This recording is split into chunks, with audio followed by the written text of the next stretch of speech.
Saddle in and saddle up because Polo Buff is about to take you through a journey of exhilarating conversations and witty banter. I'm here with the one and only, I'm not going to say his name, I'm going to say the name that everyone remembers now from our last podcast, Cirus the Virus, a.k.a. Tajudeen. Saro is here. And today with us, no other than the legendary Osama Debbs. Osama. Gonzalo Tanora. And what else? Disco baby. Disco baby, yeah. Disco Famously baby. known as Disco baby. Disco baby, absolutely. Osama, thanks for your time. Thanks for joining us. This is our second podcast. We're slowly getting into our vibe. Getting into our vibe. So TJ, I know this is your main man, so I'll let you ask the first question. I mean, it's not really a question. I'd like us to just, have a conversation like we always do among ourselves. It comes more naturally that we have conversations. So I think the first point is we talk about maybe yesterday's game and what he thinks about today's game. We can talk about that. So Osama, what do you think about today's game? What do you think about yesterday's game coming up to today's game? Well, yesterday's game, it was like, really, it didn't look like everybody was putting their spirit into it. Because both teams, they needed to score the highest number of goals. Yes. One of them needed 13 goals to qualify. The other one needed 6 goals to qualify. So it was easier to play and allow maybe the 6 goals difference to win. But to me, it was not very exciting because there was nothing at stake. I mean, the goal difference was too much. It's not possible to score 13 goals in a match. It's highly difficult or highly unlikely. I mean, at the 12-goal level, which is what we're playing, right? It's kind of very... So basically, let me put it in perspective. The team that needed 13 goals was Lagos A1 Shoreline, right? Yes. And the other team needed 6 goals was STL. Lagos STL. Correct. Right? So next week... So keep in mind, some of those horses are going to play in the higher cup next week, in the Magic Odome Cup. So Tunde Karim, who's the patron of the A1 Shoreline team, I had a conversation with him earlier in the day. He was like, TJ, it's almost impossible to have 13 goals against another team that is, well-mounted, And on Tuesday, he plays the same Trojan arc with 2 other higher handicap players. So for him to get 13 goals against STL, it's like an uphill task. Almost impossible, but still possible. Anything is possible, right? So if he gets 13 goals, the horses are fried. And once those horses are fried, the chances of him coming to actually turn up to challenge Trojan Arc that is properly set up, and they've had God knows how many days rest coming up to this. They were the favorites immediately. They qualified because they played and had 5 days of rest. And at that level, I mean, that's the best you can give for your horses, I think. So that's where the game was done. This is a very controversial conversation. It's a podcast. That's what we do. Yesterday's game, indeed. But sorry to diverge because our Twitter handle is blowing up at the moment. Only because, Osama, people want to know why the name Disco Baby. Everyone is asking, why Disco Baby? How and when? What happened? Where? Which club? Okay, I will tell you. It was a Lagos tournament, main tournament like we're having now. It was in the Open, which we won that year. When we lined up, the army band was playing. So I was on a horse that has a musical ear. He started dancing. Yes. You So don't have any of those in the club anymore. The horse started dancing to the music. Horses dance to music. Yes. Say you had one. Yes. So the horse started dancing to the music. And I was getting embarrassed. So what I did, I gave him a small whip to stop. He started dancing more. It's like as if I was telling him to dance more. Okay. And then the commentator said, here comes Osama Debbs on his Disco Baby. And that was how I got that name. Who was the commentator, if I may ask? It was Dapo Ojora. Dapo Ojora. God bless him. May his soul rest in peace. Yes, I mean. Well, there you go. Now that we're going down memory lane, Osama, let's go further back. Everyone wants to know now, when did you come? When was your first encounter with this polo, how long ago you've been here, because you're really what we call a patron and a true veteran and supporter of this club. Thank you. Well, I was born in Lagos. I did my elementary school here, but I did my higher education abroad. I was riding since I was 2 years old.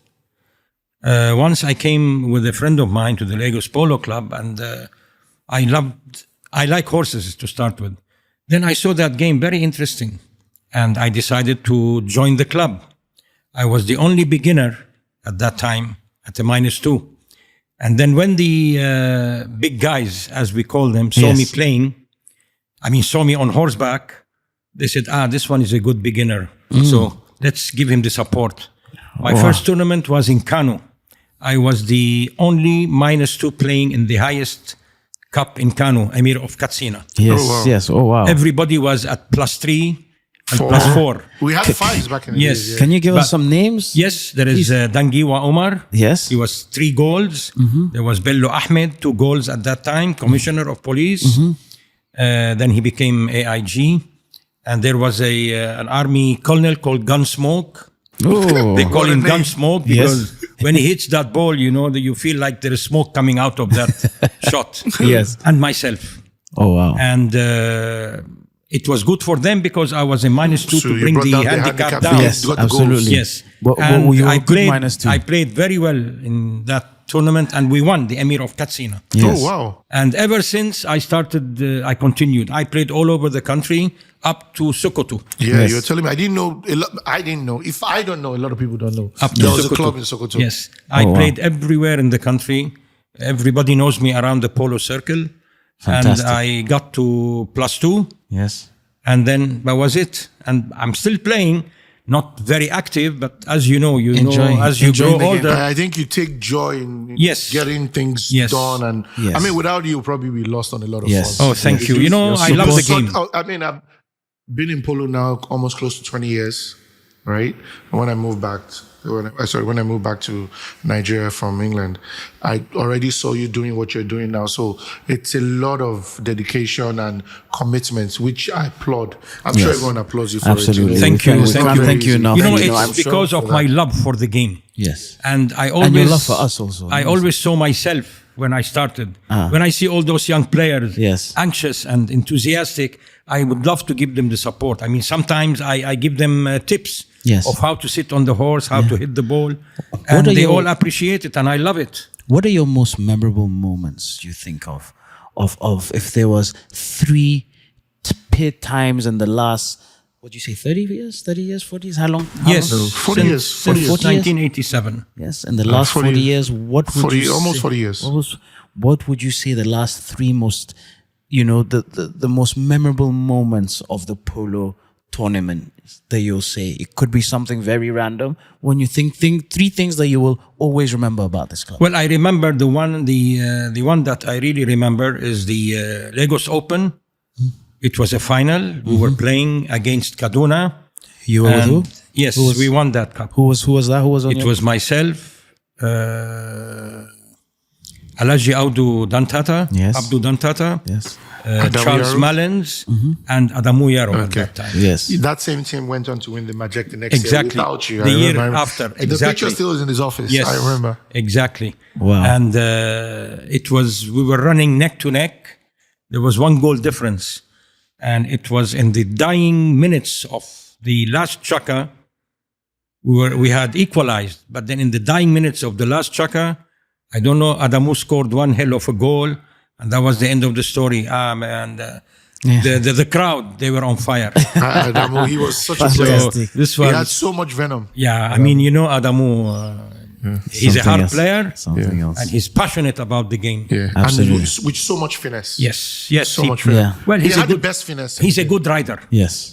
Polo, you must understand, 80% of the game is the riding. Is the horse, yes. 20% is nothing. Riding, including the horse. Exactly. And riding and the horse. Yeah, the right mounts. Because without the horse, you cannot, even if you're +10, if you don't have the horse, then you're nothing. Yes, absolutely. So this is some of my the most best moment. And what would you say, you've seen the club evolve and change a lot. Oh, Right generation from to the day. generation. How yes. do you At see? least yeah. four decades. Four decades. You've seen every couple. What is the most, should I say, most striking change in the past 30, 40 years? You think, where was polo? Where is it today? What are you happy to see today about polo? Well, you see, in the olden days, you had one or two patrons, and your dad was one of them. Yes. May his soul rest in peace. I mean, he was a very, very enthusiastic player. He was the first person who brought an Argentine Yes. to play with him.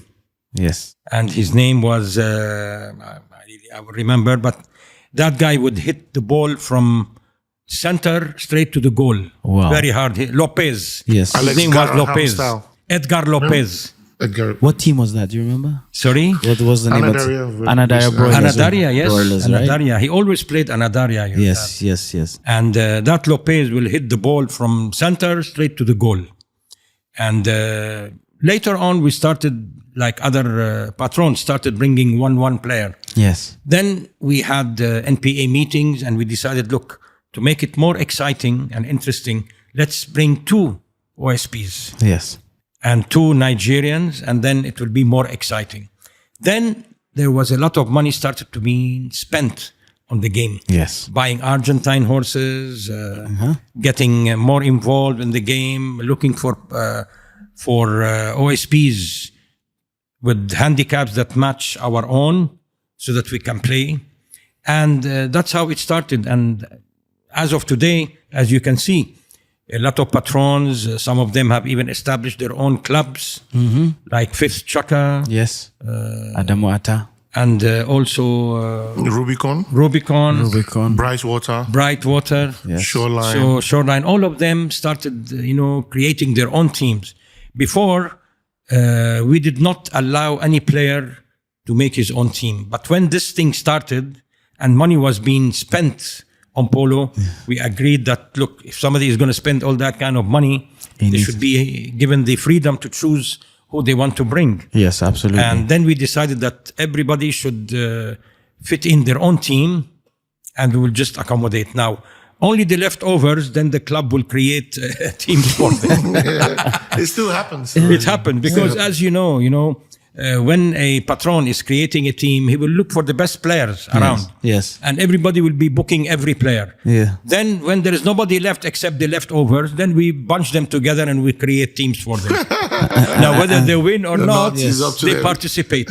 Is that how the Silver Cup was created? Yes, it was called Cafinol before. How was what? Yes, it was called Cafinol. Before it was Cafinol. called, it was called Cafinol. Then it went to Dansa, because it was sponsored by Alhaji Sani. late Sani all the Yes. time. And then it was moved to silver. Oh, wow. But it was Recently, always much Cafinol, recently. yes. Cafinol, that's what happens. And Cafinol, how many teams was there at that time playing? We had most of the players, the categories that we had was between -2 and +1s. That's the Yes. maximum you can fit for a So like Cafinol. 4 or 5 teams were playing? So or 5-6 teams, yes. And predominantly all the players in the club. They fit in that They fit in category. that category. Yes. And it was Between still players -2 from to all around +2. the country could come and From play. all around the country. Really, the Cafinol was the most populated cup, I would Yes. say. Well, It just still like is. today It we still have what, is. 16 teams? Yeah, 16. Yeah, you have 16 the silver teams and and the the low. Yeah, so they have 16 2 games teams in the and the- morning and the and 2 games silver? in the Yes, we have a lot of teams. That's why we had to do some 2 games in the morning and the rest in the afternoon, just for about 2 days, the morning games. 2 or 3. And you've, about you've 3 seen days. a lot of players from the beginning to. My friend here. I'm sure you remember him when he used to play. He's, TJ. It's still in the blood. Never leaves. TJ is very well known. Yeah? Sometimes TJ, Yeah. he will hit a ball, it will just fly all straight to the goal. And then he would look at his mallet and they say, what the hell happened? What did I do? He didn't know. He didn't know he had it in him. Oh, yeah. TJ said he wants to come back, Osama. What I do you said I think? was thinking about coming back. You But I my need to brother. get feet first. Why? Yes. Why do you want to come back, TJ? Is there a specific reason? Why don't I want to come back? It's like a drug, It's like leaving drugs and coming back to it. I thought it's because 1 or 2 people had challenged you to come back. Oh, no, they're not. Lulu Agoro, he's not even worthy of a challenge. Lulu Agoro is not worthy. I don't want to kill him.